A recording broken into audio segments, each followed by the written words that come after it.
Nga naman tos kumpare. Imo na ba tong gisugo no? Ay, maayo man si kumpare kong sugoon kay mo tulong man dayon.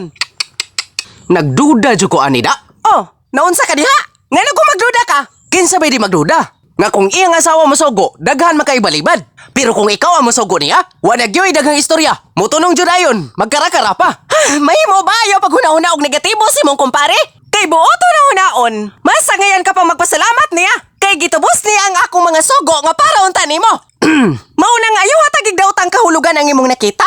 Kay kana si kumpare nimo, giisip na akong anak. Ngano kung giisip nimo siyang anak? Nganong dili man ako siya isipon nga anak? Nga dugay-dugay naman ang panahon. Nga nagsigi kog patuto